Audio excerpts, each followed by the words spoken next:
میں نے آپ کے سامنے امام زمانہ علیہ السلام کی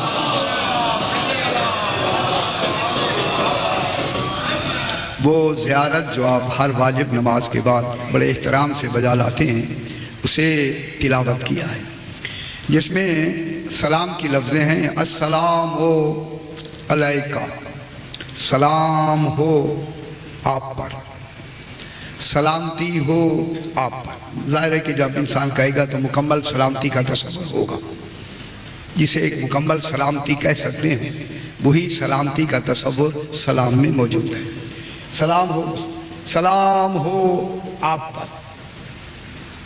اب کتنا سلام ہو؟ جتنی وہ لائق سلام ہے، اب ہونا بھی اتنا چاہیے جتنی صاحب سلام میں کمال ہے، اسی کمال کا سلام ہونا ضروری ہے۔ سلام ہو آپ پر، کیا ہیں آپ؟ یا صاحب العصر والزمان، اے عصر اور زمانے کے کلی اختیار رکھنے والے، کلی مختار، زمانے کے مختار کل، صرف زمانے کے نہیں۔ وَالسَّلَامُ عَلَيْكَ یا شریک القرآن، اور اے قرآن کے شریک، قرآن کے ساتھ برابر کے شریک، تم پر میرا سلام۔ چونکہ اب یہ مجالس ہو گئی، تھوڑی موضوع بالکل ابھی شروع ہی نہیں ہوا، سمجھنے کھڑا ہوا ہے دروازے، ابھی جس پہ بحث کرنی ہے وہ بات ابھی باقی ہے، لیکن آج میں چاہتا ہوں کہ تھوڑی سی بات اسی بات کو تھوڑا سا آگے بڑھا کے، چونکہ یہ میری بات ذہن میں رہے کہ میں ان 10 دنوں میں یہ بتانا چاہتا ہوں کہ صلوات کے معنی قرب الہی ہے، یہ ذہن میں رہے۔ صلوات جو ہم روزانہ پڑھتے ہیں کہ جس صلوات کے پڑھے بغیر اللہ کی نماز قبول نہیں ہوتی، خدا جانے وہ کتنی مقبول ذاتیں ہیں، کتنا خالق کے قریب ہوں گی کہ اپنی عبادت کو بھی قبول نہیں کرتا جب تک کہ ان کا نام نہ لیا جائے۔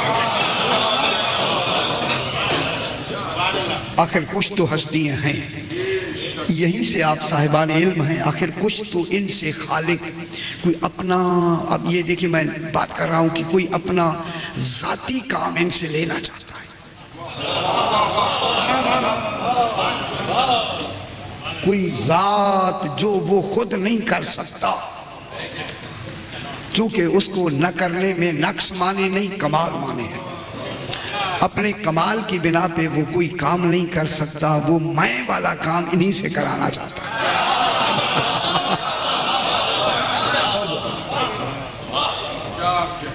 وہی کام جو ضروری ہے انشاءاللہ، آج تھوڑا سا میں نے اشارہ کر دیا، وہی کام جو خالق نے اتنا ان کو قریب کیا ہوا ہے، ہر وقت قریب ہے، چونکہ وہاں کمال بڑھ رہا ہے تو ان کا قرب تو بڑھنا ضروری ہے۔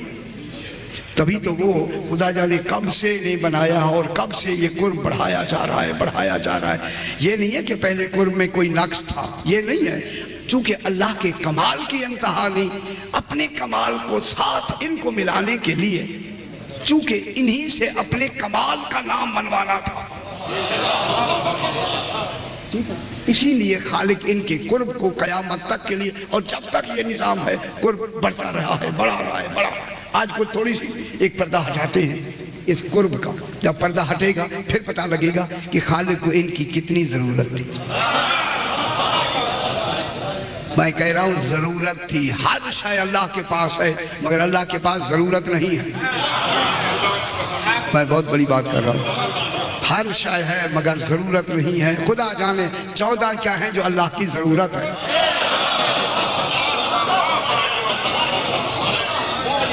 ہاں 14 ضرورت ہے، اسی وجہ سے صحیح ضرورت گھبرائیں نہیں، یہ شرک نہیں ہے جو ضرورت ہے، یا سمجھ رہے ہیں کہ پتہ نہیں کیا کہہ دیا اس نے، خالق کو ان کی ضرورت ہے، ٹھیک ہے؟ کیا زمین آسمان کی ضرورت ہے یا نہیں؟ آپ کو چلانے کے لیے زمین سے اگانے کی، بارشوں کی، ہر شے کی ضرورت ہے یا نہیں؟ آپ کو عقل دینے کی ضرورت ہے یا نہیں؟ ادراک دینے کی ضرورت ہے یا نہیں؟ اختیار دینے کی ضرورت ہے یا نہیں؟ تو کتنی ضرورتیں ہیں، وہ تو ہماری ہیں، یہ تو ہماری ضرورتیں ہیں نا، خدا یعنی خالق کی بھی تو ضرورت ہے نا۔ جو خالق کی ضرورت کو پورا کرے انہیں آل محمد کہتے ہیں۔ بس بھائی جناب، آج یہاں سے بات کو آگے بڑھاتے ہیں۔ کہ یا صاحب العصر والزمان، یہ زمان کیا ہے؟ امام چونکہ صاحب العصر بھی ہے اور صاحب زمان بھی ہے، جب صاحب زمان ہے تو یہ زمانہ کیا چیز ہے؟ صاحب زمان کسے کہتے ہیں؟ اگر آپ کے پاس کشاف ایک کتاب ہے، اصطلاحات الفنون پر وہ بنی ہوئی کتاب ہے، اگر وہ کتاب آپ کے پاس ہے تو اس میں اسی زمانے کی صاحب الزمان کی پوری تشریح انہوں نے اس کتاب میں کی ہے۔ یہ فن کی بہت بڑی کتاب ہے، عربی میں ہے، اگر آپ کے پاس ہے تو وہاں آپ دیکھ سکتے ہیں۔ انہوں نے فرمایا کہ صاحب الزمان کی کتنی شرطیں ہیں۔ پہلی شرط یہ ہے کہ صاحب الزمان زمانے کا مالک۔ بابا دیکھیں، امام کو زمانے کا صاحب کہا گیا ہے، مکان کا صاحب نہیں کہا گیا۔ صاحب الزمان تو کہا گیا ہے مگر صاحب المکان نہیں کہا گیا۔ مکان کی وسعتیں تو بہت ہیں، کہاں سے عرش اولا سے لے کر تحت الثری تک کتنی مکانات کا تصور ہے۔ اگر صاحب الزمان کی بجائے صاحب المکان بھی کہہ دیتا تو وسعتیں تو تھی موجود، لیکن فرق یہ ہے کہ زمانہ وہ شے ہے جو کوئی مادی شے کا نام نہیں ہے۔ زمانہ کوئی ٹھوس شے کا نام زمانہ نہیں ہے۔ غور فرمائیں، اس کے برعکس جو مکان ہے وہ مکان ٹھوس اور مرئی نظر آنے والی شے کا نام ہے، سامنے مشخص شے کا نام ہے، حواس میں آنے والی شے کا نام ہے۔ ذہن بلند فرمائیں، ادراک میں آنے والی شے کا نام ہے۔ معلوم ہوتا ہے مکان بنا ہوا بنانے والے کا محتاج لگتا ہے۔ جب مکان بنے گا پھر وہ صاحب مکان کہلاتے، جب تک نہیں بنا تب تک تو صاحب مکان نہیں ہے۔ لیکن زمانہ کوئی وقت ایسا نہیں کہ یہ عالم ہو اور زمانہ نہ ہو۔ تو نتیجہ نکلا بغیر مکان کے عالمین رہ سکتا ہے مگر بغیر زمان کے نہیں رہ سکتا۔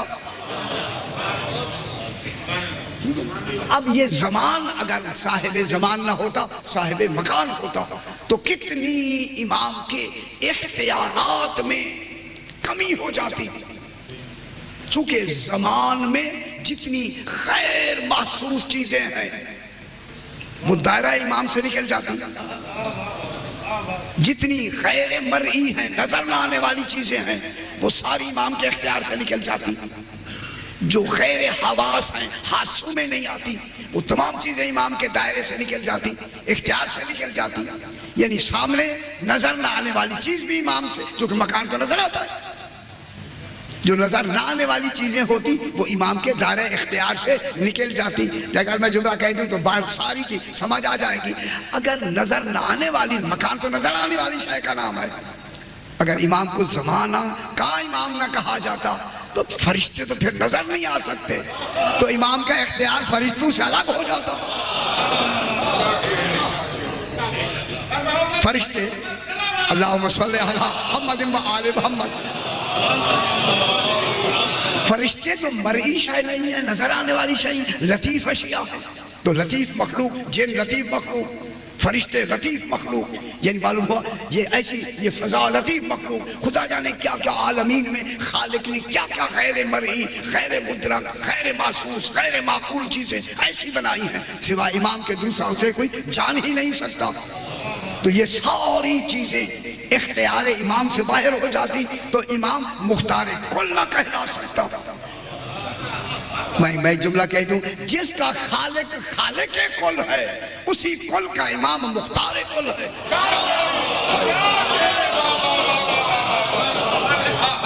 غور فرما رہے، جس کا وہ خالق کل ہے اسی کا امام مختار کل ہے۔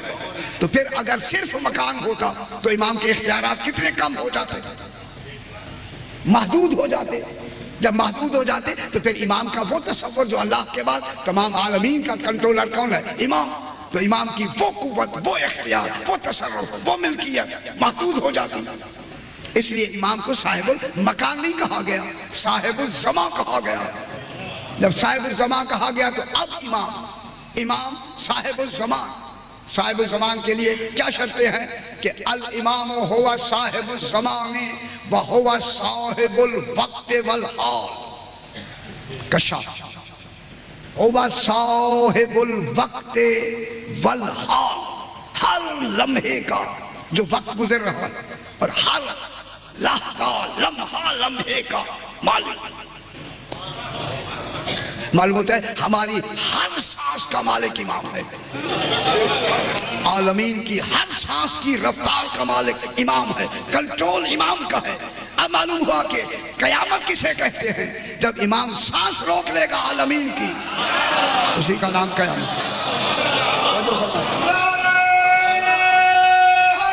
یا علی، تو اب امام کیا ہو گیا؟ صاحب الوقت والحال، ہر حال، میں ایک بات سمجھا رہا ہوں ذرا، ہر حال یعنی حالہ حال، لمحہ و لمحہ، جسے آن بآن کہتے ہیں، اس کا کیا ہے؟ مالک امام، وقت اور حال کا امام۔ آگے فرمایا کہ الامام ہوا خارج عن حکم الزمان، امام زمانہ وہ ہوتا ہے جو زمانے کے حکم سے خارج ہو، زمانہ اس پہ حکم نہ لگا سکے، وہ زمانے پہ حکم لگائے۔ کیا کرے کہ وہ زمانے پہ حکم لگائے، کیا مطلب وہ زمانہ اس کا محکوم ہو، وہ حاکم ہو، وہ زمانے کا محکوم نہ ہو۔ تو معلوم ہوتا ہے زمانے کا حاکم وہی ہوتا ہے کہ زمانہ بعد میں شروع ہو، امام زمانہ پہلے بڑھے۔ تو جو فرمائے سرکار، تو جو فرماتے ہیں، تو اب امام زمانہ کب ہوگا؟ زمانے سے پہلے۔ تو پھر جب زمانے سے پہلے امام ہے، زمانے سے پہلے امام ہے، تو پھر جو بھی زمانے میں آئے وہ امتی ہوں گے نا، محکوم ہوں گے نا رسول کے۔ اب میں جملہ کہہ دوں، اگر آپ خوش ہو جائیں، پھر جبریل زمانے میں آیا ہے، کیا ہے جبریل میں طاقت کے؟ اولي الامر کو پڑھایا کہ امام کو پڑھانے کا تصور وہاں موجود نہیں، کیونکہ جناب جبریل کس کی مخلوق ہے؟ زمانے کی، وہ تو زمانے میں آیا ہے، زمانے سے پہلے کون ہے؟ امام۔ ٹھیک ہے جناب، یہاں تک۔ آگے ہے وَتَصَرُّفَاتِ مَاضِيَةٍ وَمُسْتَقْبِلَةٍ إِلَى الْآنِ الْقَائِمِ، ماضی اور مستقبل کے تمام تصرفات اس وقت تک، إِلَى الْآنِ الدَّائِمِ، اس وقت تک یا جب تک یہ نظام تصرف جاری ہے، امام ماضی سے بھی مستقبل سے بھی خارج ہوتا ہے، اس کے لیے حال و مستقبل کا تصور نہیں ہے۔ تصرفات ماضیۃ و مستقبلۃ الی الآن الدائم، او آن دائم، دائمی آن تک امام تصرفات ماضی و حال سے خارج ہوتا ہے۔ سمجھا رہا ہوں نا میں بات؟ توجہ فرمائے سکتے۔ پھر اس کے بعد وہ فرماتے ہیں وَهُوَ، امام کیا ہوتا ہے؟ وَهُوَ ظرف، امام وَهُوَ ظرف افعالہ وصفاتہ واعمالہ، پورے زمانے کے صفات و اعمال و افعال کا امام ظرف ہوتا ہے۔ اللہ، امام کیا ہوتا ہے؟ ظرف، کس کا؟ زمانے کے افعال کا ظرف۔ میں کیا کہہ رہا ہوں؟ صفات کا، یہ امام ظرف ہے، زمانہ مظروف ہے، زمانہ مظروف، امام ظرف، کس کا ظرف ہے؟ زمانے کے تمام افعال کا، اور نہیں فرما رہے، تمام صفات کا، تمام اعمال کا ظرف کون ہے؟ امام۔ ٹھیک ہے، جب امام ظرف ہے تمام کا، تو اس کا مقصد ہوا ظرف محافظ ہوتا ہے مظروف کا۔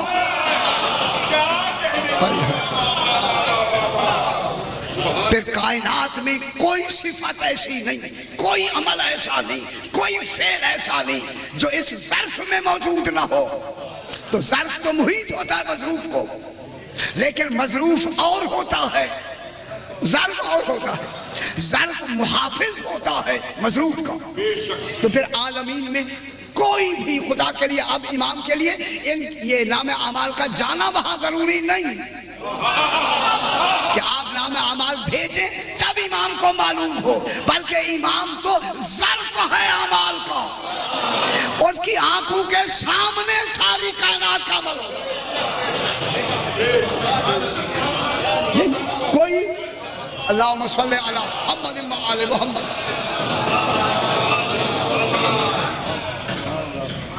ابھی ایک مثال بھی دے دیں، یہ دیکھیں یہ چیز ہے، میں یہاں رکھ دیتا ہوں کوئی چیز، یہ میری ہتھیلی کیا ہوگی؟ ظرف۔ یہ شے کیا ہوگی؟ مظروف۔ ٹھیک ہے، اب عالمین پورا زمانہ کیا ہے؟ مظروف۔ امام کیا ہے؟ ظرف۔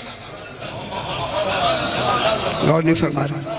اب جب امام ظرف ہے تو امام کو کتنا اختیار ہے کہ عالمین کی کسی شے کو یہاں سے اٹھا کے یہاں رکھ دے، یہاں سے یہاں رکھ دے۔ ابھی نہیں سمجھ رہے؟ رات کو دن بنا دے، دن کو رات بنا دے۔ میں جملہ کہوں، رات کو دن بنا دے، دن کو رات بنا دے، مرد کو عورت بنا دے۔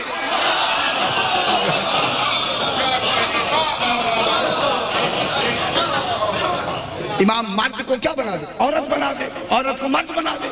اس کے لیے بابا جس کو کوئی اولاد دینی ہو، ان کے لیے سبب کی کیا ضرورت ہے؟ ان کا اشارہ ہے، ہوتا چلا جائے گا۔ میں کیا کہہ رہا ہوں توجہ فرمائیں جناب۔ تو یہ کیا ہوتا ہے؟ ظرف۔ جب یہ ظرف ہیں تو مظروف کے لیے اب ان کے لیے کون سی مشکل ہے؟ یہ اشارہ کریں گے سورج نکل آئے گا، ڈوبا ہوا سورج آ جائے گا یا نہیں؟ ان کے لیے کوئی مشکل نہیں، چونکہ یہ ظرف ہیں، ظرف عالمین کے افعال و صفات و اعمال کا۔ ہر عمل ان کی نگرانی میں ہو رہا ہے، ان کے مشاہدے میں ہو رہا ہے، اس لیے تو ان کو کہا گیا عین اللہ۔ یہ جو عین ہے اللہ کی آنکھ ہے، اذن اللہ، یہ سننے والی نہیں، واعیت، محفوظ رکھنے والے کام۔ خدا کو میں بھی جب آپ دیکھیں یہاں 1000 آدمی بیٹھے، اگر آپ سارے بول رہے ہیں تو امام ہر آواز کو الگ سن رہا ہے۔ اگر عالمین بول رہے ہیں، اس میں فرشتے بھی ہیں، سمندری مخلوق بھی ہے، ہر طرح کی فضائی عالمین کی، خدا کے لیے عالمین کی ہر مخلوق بول رہی ہے، اور امام ہر ایک کو الگ الگ سن بھی رہا ہے، آواز محفوظ بھی رکھے ہوئے۔ میں نے انہی مجالس میں غالباً کسی نے کہا ہو یا کسی اور مجالس میں یا لاہور میں نے کہا ہو، اللہ دیکھ رہا ہے۔ آپ کے اعمال اور ہمارے اعمال کون دیکھ رہا ہے؟ اللہ۔ فَسَيَرَ اللَّهُ عَمَلَكُمْ وَرَسُولُهُ وَالْمُؤْمِنُونَ۔ اب اللہ بھی دیکھ رہا ہے اور مومنون بھی دیکھ رہے ہیں اور اس کا رسول بھی دیکھ، رسول نہیں رسول، یہ توجہ رہے، یہ رسول اس کے طرح اس میں نہیں آتا، رسول ہو، اس کا رسول بھی دیکھ رہا ہے، اللہ بھی دیکھ رہا ہے اور مومنین بھی دیکھ رہے۔ پتہ نہیں میں نے یہاں بیان کیا یا کسی اور جگہ بیان کیا ہوگا، فرمایا اللہ جو دیکھ رہا ہے، کیسے دیکھ رہا ہے؟ صحیح، اللہ جو دیکھ رہا ہے یا نہیں؟ کن کو صرف یہ کراچی والوں کو دیکھ رہا ہے؟ دیکھ رہا ہے تو عالمین کی کوئی شے ایسی نہیں جس کا وہ خالق ہے اسے دیکھ نہ رہا، ہر شے کو دیکھ رہا ہے۔ اور آل محمد بھی دیکھیں اللہ کیسے دیکھ رہا ہے؟ آنکھیں ہیں اس کی، آنکھیں ہیں، صحیح آنکھیں تو ہیں نہیں، تو معلوم ہوتا ہے ایک دیکھنا وہ ہے، اس میں آنکھ کی ضرورت نہیں ہے۔ توجہ نہیں فرما رہے، میں کیا کہہ رہا ہوں؟ معلوم ہوا اللہ دیکھ رہا ہے، آنکھ بھی نہیں ہے اور دیکھ رہا ہے۔ یا فرمایا کہ دیکھنے کی لفظ اللہ کے لیے نہیں ہے، اللہ کے لیے دیکھنے کی لفظ موجود ہے۔ جب وہ دیکھ رہا ہے تو کس سے دیکھ رہا ہے؟ آنکھ بھی نہیں ہے۔ آل محمد تو آنکھ سے دیکھ رہے ہیں، 14 تو آنکھ سے دیکھ رہے ہیں، یہ آنکھ سے دیکھ رہے ہیں، وہ بغیر آنکھ کے دیکھ رہا ہے۔ دیکھنا ایک ہے، دیکھنا ایک ہے، وہ بغیر آنکھ کے دیکھ رہا ہے، یہ آنکھوں سے دیکھ رہا ہے۔ اب دنیا فیصلہ کرے اللہ بغیر آنکھ کے کس شے سے دیکھ رہا ہے؟ فرمائے میں آپ سے سوال کرتے ہیں، فرمائے اللہ جو دیکھ رہا ہے بغیر آنکھ کے، وہ کون سا کمال ہے جس کمال سے اللہ دیکھ رہا ہے؟ آل محمد تو آنکھ رکھتے ہیں، نبی فرمایا آنکھ رکھتے ہیں، وہ تو آنکھ سے دیکھ رہے ہیں۔ وہ اللہ کا کمال کون سا ہے کہ آنکھ بھی نہیں رکھتا اور دیکھ بھی رہا ہے؟ بس جلدی میں جملہ کہہ دوں، اللہ جو بغیر آنکھ کے دیکھ رہا ہے، اس دیکھنے والے کمال کا نام ہے ولایت۔ غور نہیں فرما رہے؟ وہ کمال کون سا ہے؟ وہ کمال ہے ولایت۔ جب ولایت کو دیکھنے، ولایت جب ہو تو دیکھنے کے لیے آنکھ کی ضرورت نہیں۔ یہی ولایت دی ہے اللہ نے آل محمد کو۔ یہ آنکھ سے دیکھتے ہیں، وہ بغیر آنکھ کے دیکھتا ہے۔ یہی فرق ہے اللہ اور آل محمد کا۔ وہ بغیر آنکھ کے دیکھتا ہے، یہ آنکھ سے دیکھتے ہیں۔ جب یہ آنکھ سے دیکھتے ہیں تو آنکھ سے دیکھنے والا کیا ہو گیا؟ عین اللہ۔ آنکھ ان کی ہے، اب ان کی نہیں اللہ۔ اب یہ چہرہ ان کا نہیں اللہ۔ اب یہ کیا ہو گئے؟ دیکھ رہے۔ اب جب دیکھیں تو یہ کیا ظرف ہو؟ احوال ہی۔ یہ پوری زمانے کے اعمال و افعال و صفات کا امام کیا ہوتا ہے؟ ظرف۔ اس کے بعد ہے فعل ذالک یتصرف فی الزمان بالبسط والقبض۔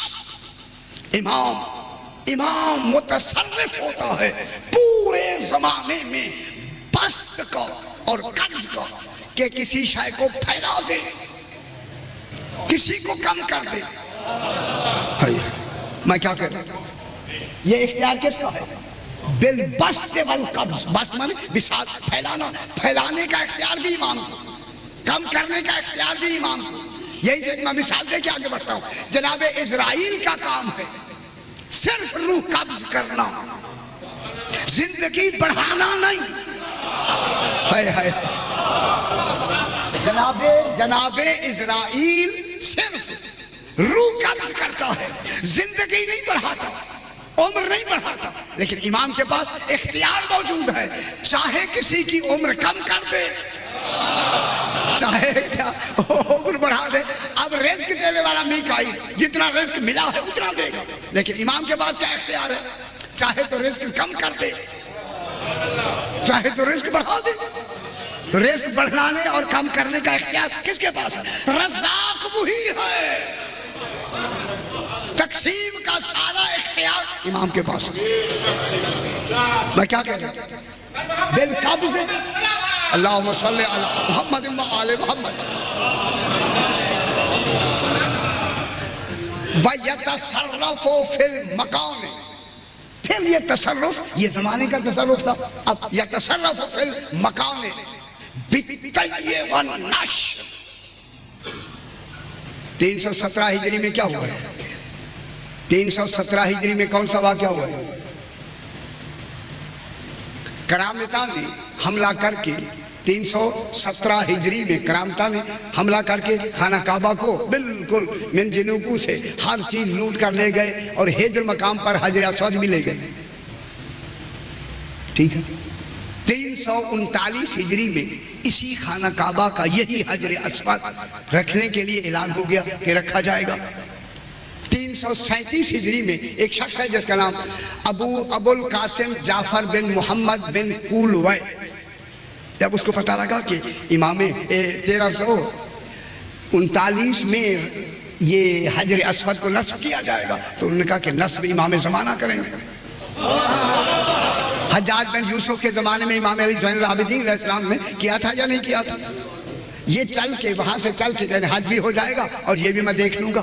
آیا بغداد بیمار ہو گیا، آگے جانے کی سکت نہیں رہی۔ ایک آدمی ہے جس کا نام ابن حشام ہے، اس کو بلائے، کہنے لگے تم میری طرف سے حج پر چلے جاؤ اور میرا یہ سوال ہے، رکا خط، جو آدمی آ کے حجر اسود کو نصب کر دے یہی میرا خط اسے دے دینا، جو جواب دے دے وہ لیتے آنا۔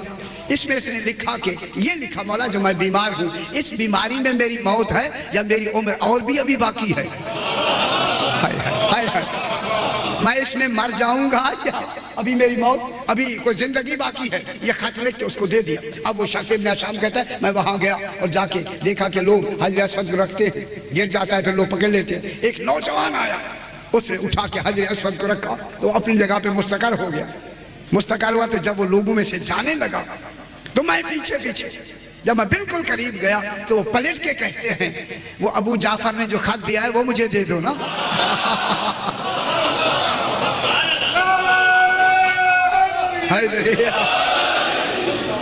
بیامدللہ ایسے تو ہمارے امام ہیں نا، مانتے ہیں انشاءاللہ. ابو جعفر نے جو تمہیں خط دیا ہے وہ مجھے دے دو. اور اس نے خط میں ابھی دیکھیں خط اسی کے بعد خط میں لکھا ہے کہ میں اسی بیماری میں مر جاؤں گا یا میری اور زندگی ہے. اسے کہہ دینا ہم نے تمہاری زندگی 30 سال اور بڑھا دی. قبض و نشر ان کے اختیار میں ہے نا ذرا. اب اس کے بعد ہے اللہم صلی علی محمد و آل محمد وَيَتَصَرَّفُ فِي الْمَكَانِ بِالطَّيِّ وَالنَّشْرِ. اور مکانات میں جو تصرف ہے امام کا بِالطَّيِّ وَالنَّشْرِ، جتنی یہ چاہیں چشم زدن میں جہاں یہ پہنچنا چاہیں. بِالطَّيِّ طَيِّ العرض کبھی سنا آپ نے؟ تو ایسے طَيِّ العرض، یہ طی العرض کس کا کمال ہے؟ امام جب چاہیں تو طی العرض کتنی دیر میں کر لیتے ہیں. پرسوں میں نے یہی جو جملہ کہا، امام نے فرمایا کہ پلک جھپکنے سے پہلے میں عالمین کو طے کر لیتا ہوں. پلک جھپکنے میں یہ جو پلک ہے اس سے پہلے وہ عالمین کو طے کر لیتا ہے. یہ طے کرنے کا اختیار کس کے پاس ہے؟ یہ مکان کا ہے اختیار امام کے پاس. بالطی والنشر، کسی شے کو پہنچانا ہے تو پلک جھپکنے سے پہلے پہنچ سکتی ہے، یا پہنچنا ہے تو پلک جھپکنے سے پہلے امام پہنچ سکتا ہے. یہ سارے اختیارات کس کے اختیارات ہیں؟ اب میں بات کو آگے بڑھاتا ہوں. اب آپ کا ذہن میرے ساتھ ملا، اب بات کو آگے بڑھاتا ہوں. یہ خالق نے اس امام کو جن پہ صلوات پڑھ کے ان کے کمالات کو بڑھا رہا ہے، ان کے قرب کو بڑھا رہا ہے، کتنے اختیارات دیے. اللہم صلی علی محمد و آل محمد.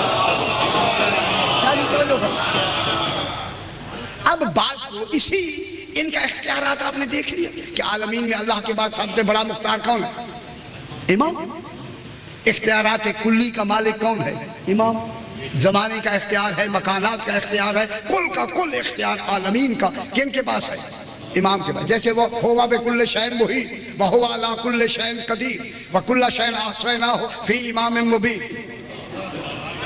جس پہ شے پہ وہ اعلان کر رہا ہے وہ ساری شے امام مبین کے پاس. بس یہ ہے کہ وہ دینے والا ہے، یہ لینے والے ہیں. بس فرق اتنا ہے کہ وہ دینے والا ہے، یہ لینے والے ہیں. یہ دیکھیں اسی لینے اور دینے کا قرب ازل سے بڑھ رہا ہے. اب آپ ابھی میں بات کو آگے بڑھاتا ہوں. اب اللہ کی ذات کا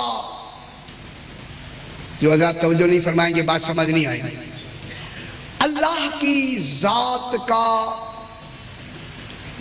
ادنا مرتبہ ہویت. رات کو ہویت کی بات آئی سمجھ.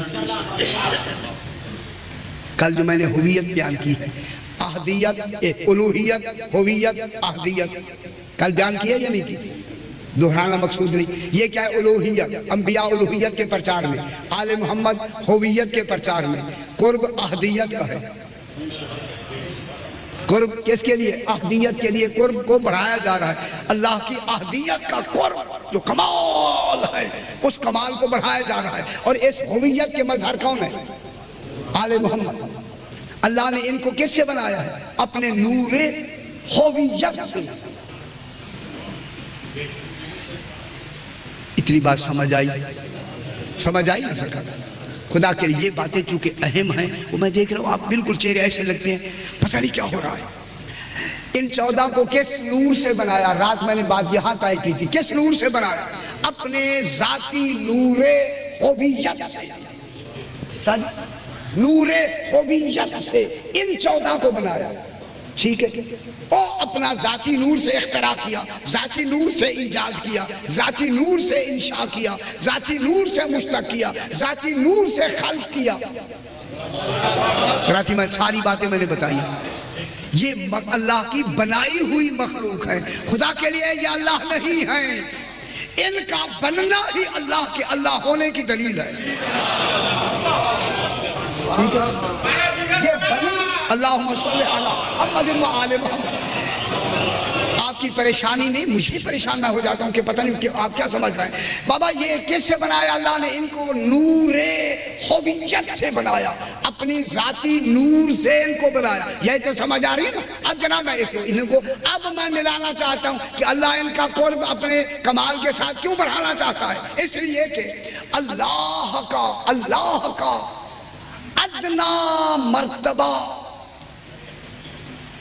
ادنا مرتبہ ہویت انانیت ہے۔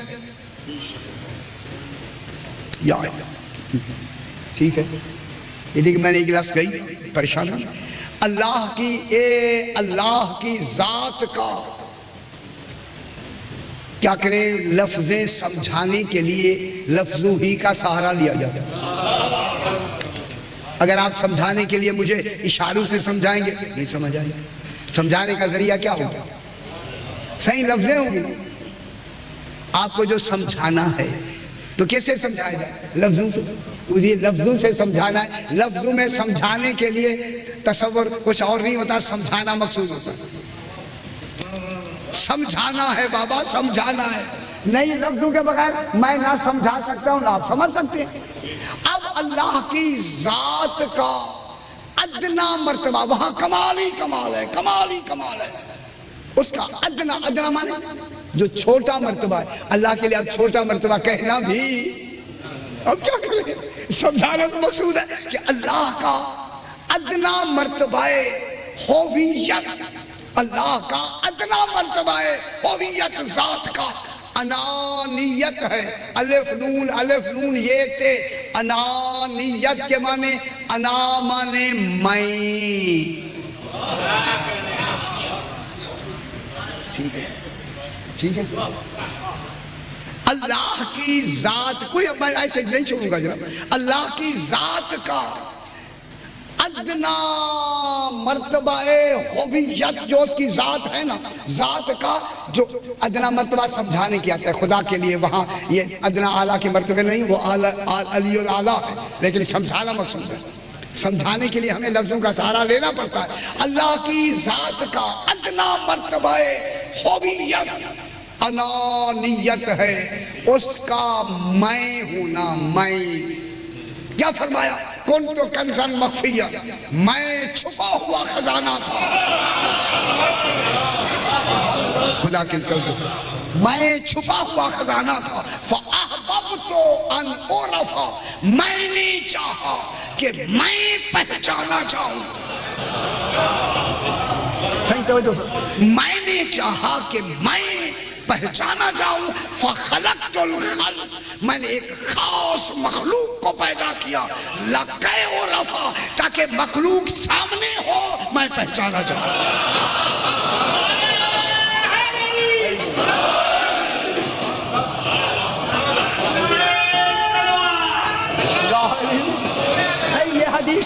حدیث ہے یا نہیں ہے نا بابا؟ حدیث قدسی ہے۔ ان کو پیدا کیا لقائے عرفہ، تاکہ ان کے ذریعے میں پہچانا جاؤں۔ میں یہی تو پیٹ رہا ہوں کتنے دنوں سے، پہچاننا میں ہے، میں صفت نہیں ذات۔ اب یہ جو پہچانوائیں گے، کس کو پہچانوائیں گے؟ میں اگر آپ میرے ساتھ متوجہ ہیں، اگر جلدی میں کہہ دوں کہیں پریشان نہ ہو جائیں، اللہ کی یہی تو مجبوری ہے کہ وہ خود میں نہیں کہہ سکتا۔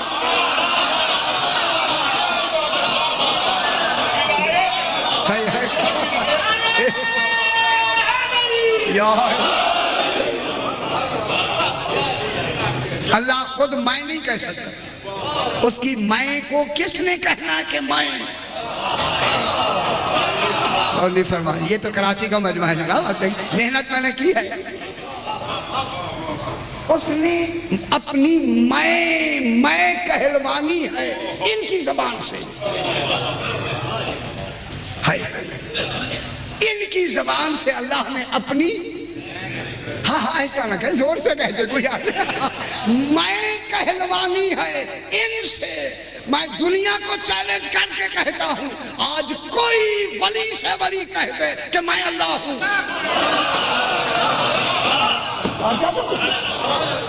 ذرا کوئی کہہ کے تو دکھائے، ٹھیک ہے نا، کہہ کے تو دکھائے کہ میں، اب اللہ خود کہہ نہیں سکتا، پھر کچھ تو ایسے بنائے کہ یہ میں کہیں اللہ کی میں مانی جائے۔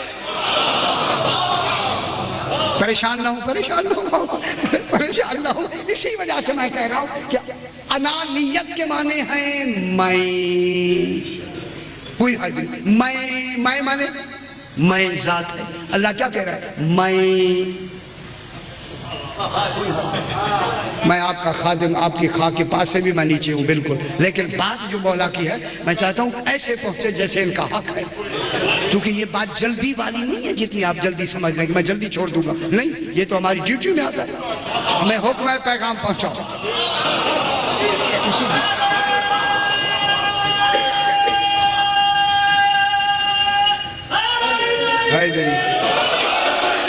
بابا اگر صرف مجلس پڑھنی ہوتی تو پتہ نہیں کیا سے کیا کہہ کے ہم کبھی چلے گئے ہوتے، مجلس نہیں پڑھنی،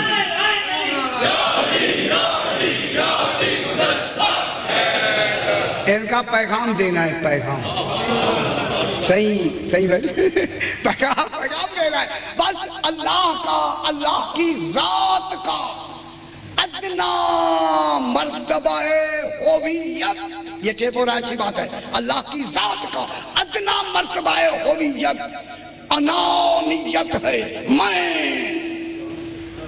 احدیت کا جو معذرات کیا کہیں سمجھانے کے، احدیت کا جو پہلا کمال ہے نا، پہلا کمال کہاں سے شروع ہوتا ہے؟ میں،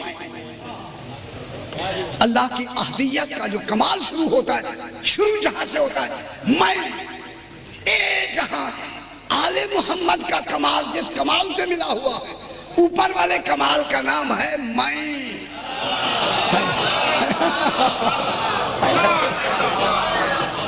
وہ اس کی ولایت کی میں ہے، اب ان کو دیکھیں، ان کو ملانا ہے، اس کی ولایت کا نام کیا ہے؟ میں، انانیت۔ اب حقیقت محمدیہ کے اعلیٰ مرتبہ نور ہویت کا نام انانیت ہے، جہاں ان 14 کی میں اس کی میں سے ملی ہوئی ہو، اسی کو مقام ولایت کہتے ہیں۔ اب ان کا کیا مرتبہ ہے؟ ان کا 14 کا اعلیٰ مرتبہ ہے، آنکھیں بلے ہوئے مخلوق ہیں، ان کا اعلیٰ مرتبہ ولایت ہے، اللہ کا پہلا مرتبہ ولایت ہے، اللہ کا پہلا مرتبہ ولایت، 14 کا اعلیٰ مرتبہ ولایت، جہاں ملے ہوئے ہیں وہاں کیا ہے؟ اس کی انانیت ہے، ان کی انانیت ہے، انہوں نے میں بتلانی ہے، کہنا انہوں نے میں ہے، مانی اس کی میں جائے گی،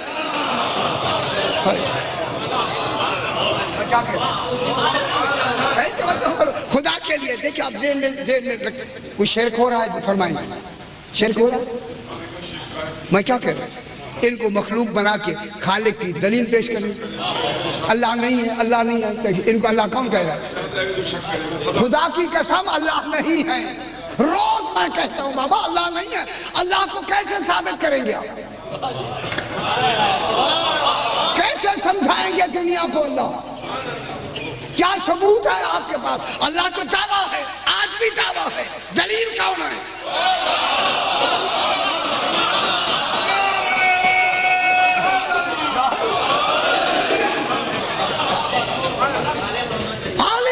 دلیل ہے بابا، دلیل ہی کو تو مضبوط بنانا ہے تاکہ مدلل معلوم ہو جائے،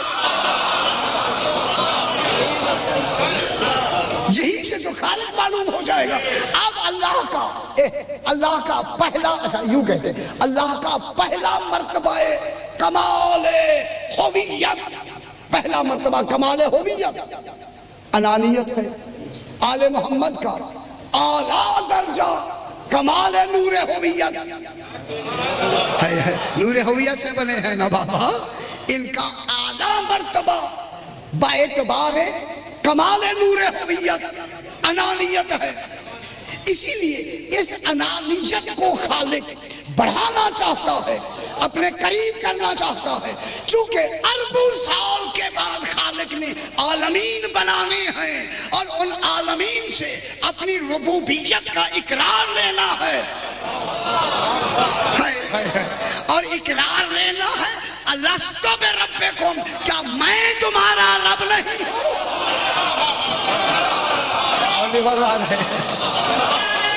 کیا کہنا ہے خالق؟ اللہ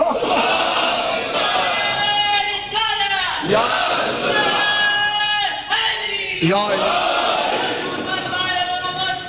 اللہم صلی علی محمد و آل محمد۔ سرکار آپ اقرار کر کے آئے ہیں یا نہیں کر کے آئے؟ ہمیں ذر میں اقرار کیا ہے یا نہیں کیا؟ اقرار کرنے کی دلیل ہے کہ آپ یہاں تشریف فرمائیں، چونکہ اسی اقرار پر دار و مدار تھا نجات کا، اسی اقرار کے بعد جنت بنے گی، اسی اقرار کے انکار کے مقابلے میں جہنم بنے گی، اسی اقرار کے مقابلے میں طینت بنے گی، اسی اقرار کے مقابلے میں روحیں بنے گی، اسی اقرار کے مقابلے میں ثواب بنے گا، عذاب بنے گا، سارا دار و مدار ہی اسی اقرار پر ہے۔ اللہ اقرار خود کر سکتا نہیں، کیسے کروائے گا اقرار؟ اب قرآن کیا کہہ رہا ہے؟ وَإِذْ أَخَذَ رَبُّكَ، میرا حبیب وہ وقت یاد کرو۔ معلوم ہوتا ہے رسول نے اقرار نہیں لیا، وہ تو گواہ ہے اقرار کا۔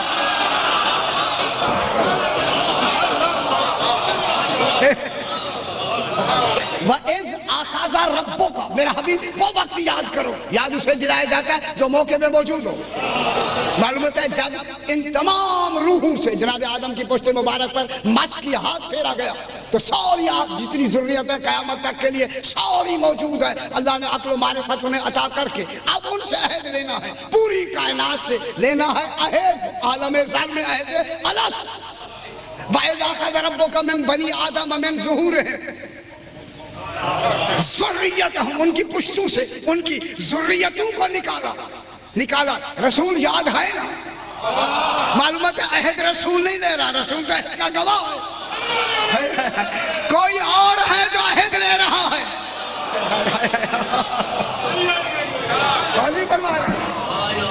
رسول اللہ کو علیہ السلام کو تو گواہ بنایا جا رہا ہے، رسول گواہ ہے۔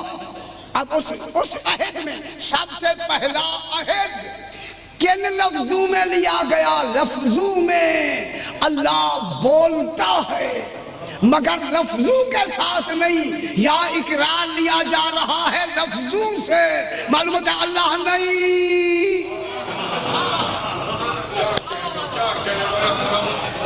نا میرا سوال ہے یار، میرا آپ سے سوال ہے، آپ سے فرمائے کون ہوگا لینے والا؟ اللہ آئے گا، آپ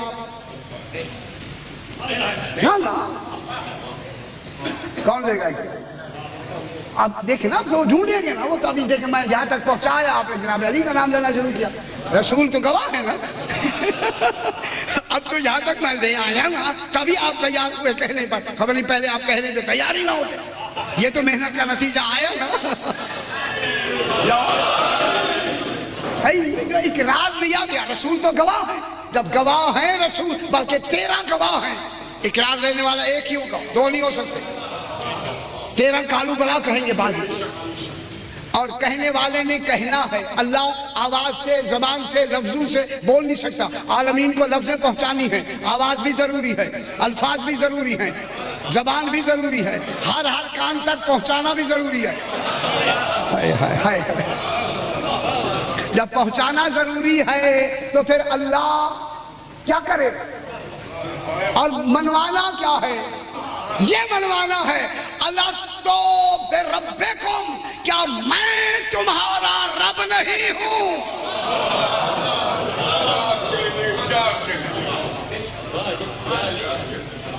دنیا مجھے بتائے جناب، جو کہنے والے نے یہ جملہ کہا اس کا معیار قرب الہی کیا ہوگا؟ آپ کیا سمجھیں؟ کوئی ایسے عام آدمی آپ ذرا کہیں نا کہ میں تمہارا رب ہوں، ذرا کہیں نا، میں 1 منٹ دیکھیں کیسے ہوتا ہے، یا میں اللہ ہوں کہیں نا، ذرا 1 منٹ پتہ لگے کہ پھر دیکھیں نتیجہ کیا ہوتا ہے۔ مومن ہیں، متقی ہیں، سب کچھ ہے، نہیں کہہ سکتے، تو پھر جو کہے گا اسے امام المتقین ہونا ضروری ہے یا نہیں؟ امیر المومنین ہونا ضروری ہے یا نہیں؟ اگر یہ اقرار لینے والا جناب علی نہیں ہے تو مجھے کل میں یہی ہوں، کل پھر مجلس ہوگی بیان کریں گے، جو اور کوئی ہے مجھے فرمائے کون لینے والا؟ صحیح میرا اعلان ہے کراچی میں کیا کہہ رہا ہوں؟ اگر رسول تو گواہ بن رہے بھائی داخل ربوں کا من بنی آدم، جب تیرے رب نے عہد لیا، عہد لینے والا ہے علی۔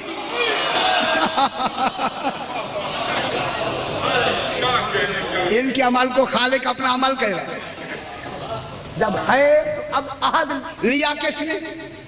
اب وہ کیا لے گا؟ لفظیں کیا ہیں؟ انہی لفظوں کی وجہ سے تو ازل سے درود بھیج رہا ہے، ازل سے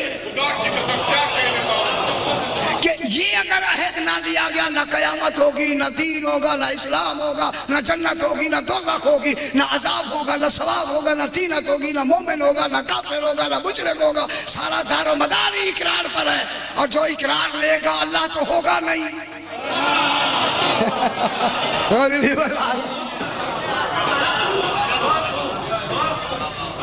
اسی اقرار ہی پہ تو سارا دار و مدار ہے۔ اب کون ہے اقرار لینے والا؟ رسول اللہ علیہ السلام گواہ ہے۔ اب علی فرماتے ہیں انا آخذ العہد من عالم الذر، عالم ذر میں میں علی عہد لینے والا تھا۔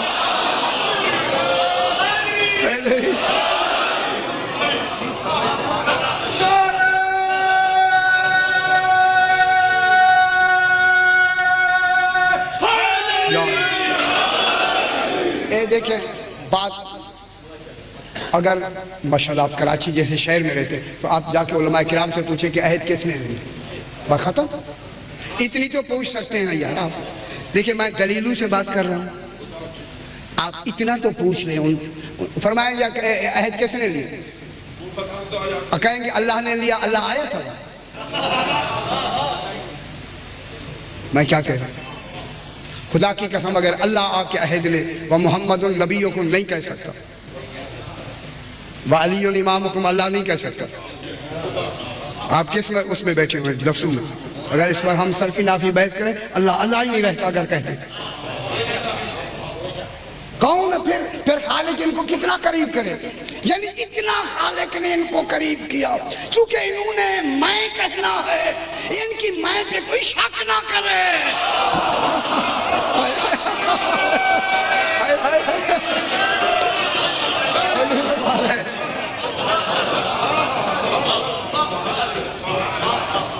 کتنے میں، چونکہ انہوں نے میری مائیں کی تو میں کو تو انہوں نے میں بنانی ہے۔ اگر یہاں شک ہو گیا، ان کے کہنے پہ اعتماد ہی نہ رہا تو مومن کون بنے گا؟ اب میں جملہ کہہ دوں، بالکل میں کہہ دوں، اب علی عہد لینے والا علی ہے، اس لیے کہ علی نے عہد لیا۔ اب اسی عہد میں اقرار و انکار ہوا۔ اقرار و انکار علی کے عہد کے بعد اس بات کی دلیل ہے، اے علی اگر دنیا تیری محبت پہ جمع ہو جاتی اللہ جہنم کو ہی نہ بنا۔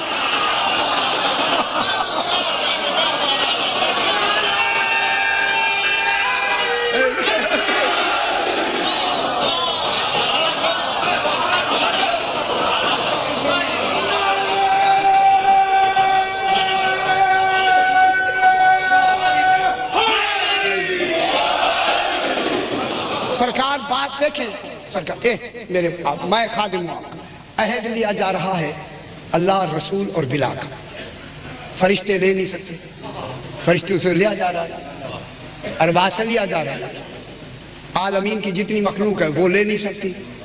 رہ گئے تین، اللہ رسول علی، ختم۔ نہ کتنے رہ گئے باقی؟ کیوں پریشان ہو جاتے ہیں یار؟ سودا سامنے آنا چاہیے نا۔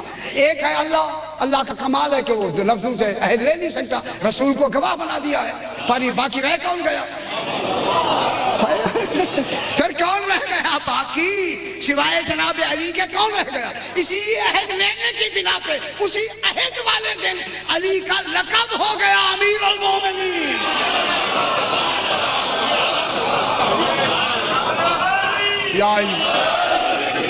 رسول خدا کا لقب ہو گیا خاتم المرسلین اور علی کا لقب ہو گیا امیر المومنین، اور عہد لینے والا کون؟ امیر المومنین۔ انشاءاللہ اسی میں کی وجہ سے کہ چونکہ میں منوانی ہے لہذا ان کو میں اتنا قریب کرتا جاؤں ان کے میں کہنے پہ کوئی شک نہ کرے، کچھ تو مومن ہو جائیں۔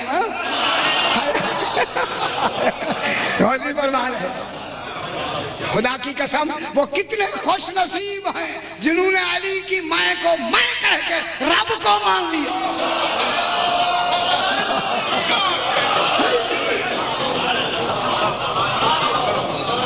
بات تھوڑی سی آگے بڑھاتے۔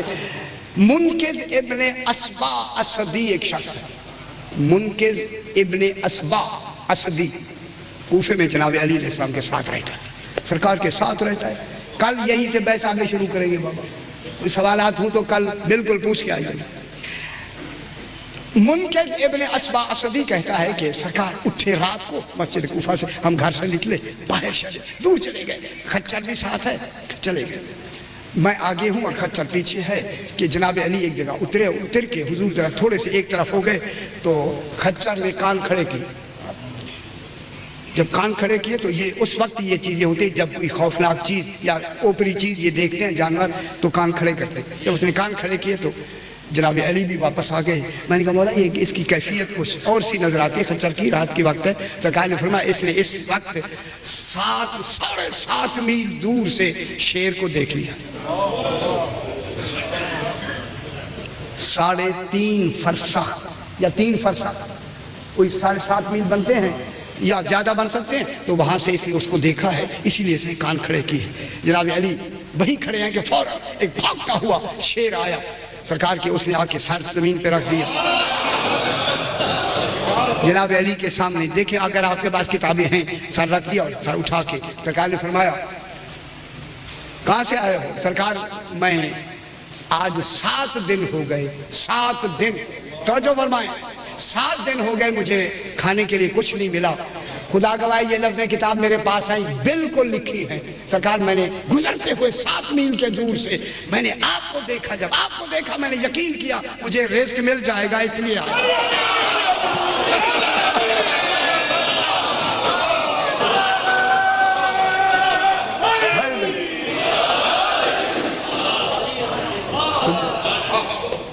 آقا میں وہیں سے سیدھا اب آیا ہوں، یہ کہنا تھا منقذ ابن اسبا کہتا ہے کہ جب اس نے رزق کی بات کی اچانک میں نے دیکھا ایک پورا بکرا بالکل پورے کا پورا اس کے آگے ہے اور وہ کھا رہا ہے۔ اللہ جانے کیسے جلدی وہ بکرا بنا ہوا آیا، جب کھا لیا سرکار نے فرمایا کہاں رہتے ہو؟ سرکار ہم شام کے قریب دریائے نیل کے کنارے رہتے ہیں، وہاں کیا کرتے ہو؟ مولا جو آپ کا دشمن ہوتا ہے گزرنے نہیں دیتے، خدا کی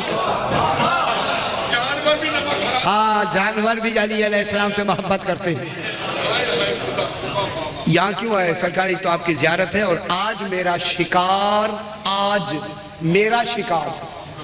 مالک بن سنان، محمد بن مالک بھی ہے، مالک بن محمد بن سنان بھی، مالک بن محمد بن سنان وائل جو جنگ صفین میں آپ کی تلوار سے زخمی ہو کے نکل گیا تھا، وہ قادسیہ میں رہتا ہے، کوفے سے 60 میل کے فاصلے پر ہے قادسیہ۔